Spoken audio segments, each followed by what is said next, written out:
The modern world has tried its best to make everyone believe that marriage is about love and has little to do with money. But last we checked, love was blind.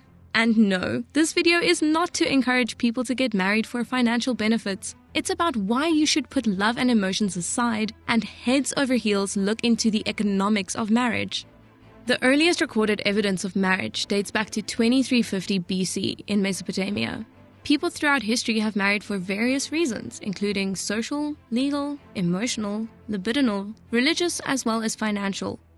Marriage, which is considered a cultural contract, has always been authorized by a central authority, like a government, a religious authority, a tribal authority, or a local community, and so on. This authorization, along with the announcement of your marriage to people around you, is what makes it different from meeting someone through a dating app for a short while, or not so short while. Anyways, society has shaped marriage throughout history. It is said that back in the old times, marriage was about attaching women to men in a way to ensure that the children were men's biological heirs, making the process of wealth distribution and inheritance occur smoothly. It is also said that marriage was more of a strategic alliance between the families. That was one of the reasons why historically parents had a higher say in choosing a partner for their children. But the modern societies have evolved from family ownerships of lands to individuals having more resources to afford a household of their own, and thus having the power to choose a partner. Monarchies have shifted the power to democracies, giving individuals more liberty. The market economy, industrialization, urbanization, technological advancement, and growth of the middle class are some of the factors that gave individuals more power over their lives. This is when the modern world has started to emphasize marriage as a relationship based on love and companionship. But is it? This is not going to sound romantic, but marriage, even in recent times, can seem like a business setup. Two people agree to go into a partnership, sign an agreement, get a license from the government, and bring resources together for shared goals.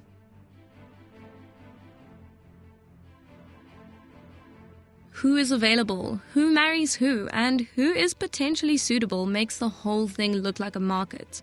Calling it a market probably does not sit well with many people. However, it's comparatively normal for economists like Gary Becker.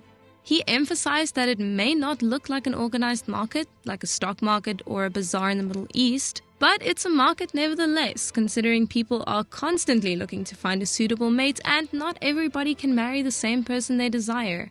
And they all have to make choices. They also wonder if they'd waited, they would have met somebody better. You can look at it as a utility maximization problem. For example, it requires an investment of time and money, but mostly time to find a partner. Casually, you can call this hunting. But in economics, the amount of time you spend on dates, or watching a romantic comedy with less than 6 IMDb ratings, or paying for the ridiculously expensive movie popcorns, can be referred to as a cost. But there is a limited cost you could spend until you expect some results. Otherwise, you're just wasting time that you could have spent somewhere else. This makes it a classic case of opportunity cost in economics. This is one of the reasons why people try to meet someone more similar. For example, the cost of finding someone at work, or school, or through friends is much lower than going out on random dates. But what if we lower the cost to a minimum, like there is a negligible effort in finding someone? For example, the case of dating apps like Tinder, Bumble, or OkCupid, where you can practically find someone within a few miles. In this case, people don't choose anyone at all in hopes that there are better options out there. And you know how that goes. It's typical consumer behavior where people don't choose anything when presented with too many options. Still not convinced it's a market? Let's take another example. There have been instances after big wars when the scarcity of men's population allowed men to marry women who were previously considered out of their league due to a higher socioeconomic status or attractiveness levels, and so on. This makes it look like what is referred to as demand and supply in economics. Take another example. Women with college degrees choose men with the same education levels. Also, now there are more women in college programs compared to men in many countries, and this gap will become bigger. This combination of more women in colleges than men, and women choosing men with the same education levels, is one of the many reasons for the decline in marriages, and another perfect example of demand and supply.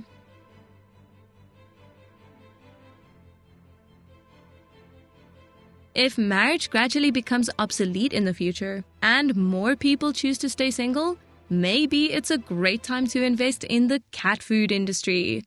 The point is that marriages are in decline, as while men and women marrying late compared to in the past. Not to forget a growing number of people who advocate shunning the institution of marriage altogether. Marriage is probably becoming more of an option than a necessity, but people marry because it makes economic sense, among other reasons. One research shows that married men make a lot more than single men. The difference can go up to 44%, even after controlling the factors like education, IQ, experience, and so on. This difference in income is also referred to as male marital wage premium. While the existence of marital wage premium is widely accepted, there has been a debate on why it occurs. The first argument is that marriage makes men more productive. It could be due to an added sense of responsibility that makes them work more hours or makes them work harder per hour, or maybe it makes them temperamentally fitter for work. The second argument is that it allows them to specialize in the labor market because they have to concentrate less on housework. And the third argument is that marriage makes men more attractive and trustable in the eyes of the employer and labor market. There has been a counter-theory that the high potential earners are the ones most likely to opt for marriage in the first place, so they are already on the path to increased productivity and income. There is also the motherhood penalty, where women with children are at a disadvantage compared to single women. Also, getting out of the workforce for childbearing and other reasons has its impacts. Another advantage is what is referred to as economies of scale. For example, when they were single, both of them needed a refrigerator at their place, but they only need one living together. Married people can share many expenses like a car, furniture, home appliances, and so on, which reduces the total cost. So in this case, sharing is saving. Economies of scale can also be applied to the expenses of multiple children. Employers in many advanced economies also offer health insurance to married couples as a family plan. They also benefit from favorable loan qualifications and terms. Some people also get immigration benefits using marriage. Dowry and bride price would probably need a detailed video of its own. Married couples save more compared to singles, as spending money together as a unit makes them make better financial decisions. Married people are more likely to purchase a house or other cohabiting investments, considering marriage is most likely a long-term relationship that pushes them to invest and plan for the future. Married couples also have many tax benefits depending on the country they live in. They can use the lower tax bracket by filing as a couple instead of individuals. In many cases, spouses are also used as a tax shelter.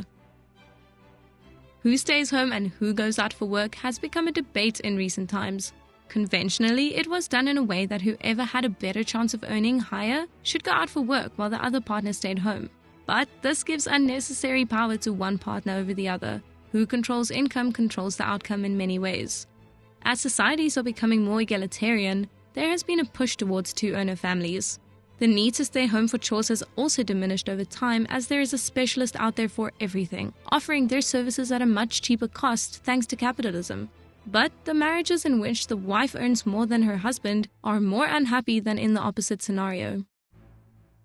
Before you say "I do," open communication is needed between the couple about long-term career prospects and financial goals, as well as questions like, what if one partner needs time out of the workforce due to children? Or if one partner has financial responsibilities towards aging parents, or children from a previous marriage whom they need to pay elimination to? Or if one partner needs finances for further education? There are varying opinions on how you can combine finances after marriage while also keeping few things independent. In other words, you can't treat your life partner as your roommate. You have to come out clean by disclosing your financial situation honestly, including any debts and liabilities. For example, what if one of the partners has a student loan? One person's debt does not become another partner's responsibility after signing a marriage, so you should see to it how it affects you. Also, you have to figure out each other's attitudes towards saving and spending. If one partner is too inclined towards saving, while the other partner's impulsivity kicks in as soon as they hold a credit card, then these differences have to be managed. In sickness and in health also includes in poverty and in wealth. So marriage comes with a lot of costs, including mortgage, car leasing, health insurance, emergency budget for an unexpected financial crisis, saving funds, retirement plans, bills and necessities, honeymoon, leisure and holidays, monthly expenses, long-term wishes, unexpected spending, pregnancy, and last but not least, raising children. All this starts with the wedding ceremony, which is a costly affair. Venues, catering, photography, dress, flowers, and the ring, and tons of other expenses. Wedding planners and others who facilitate this happiness remain a very lucrative industry. The newer generations are fighting many traditions and advocating to lower the cost for many such spendings as sustainability and modesty are on the rise.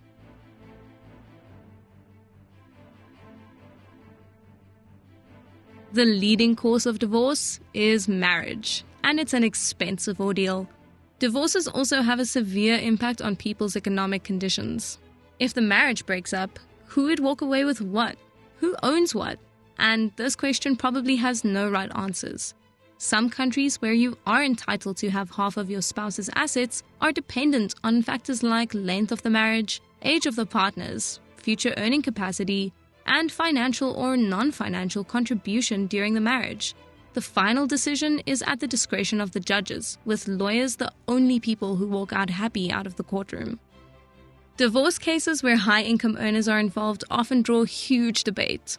Often, people with high net worth use prenuptial agreements to save themselves from partners walking away with half of their wealth, although these agreements are not a foolproof way. These agreements are a way to protect premarital assets and provide for children from previous marriages, and also a way to point out debts acquired before marriage and any arrangement for support if divorce happens. But in any case, goodbyes are expensive. If you don't believe that, just ask these people. We hope you have enjoyed the video. We would try to reply to everyone in the comment section below. Please like, subscribe, and share to support the channel.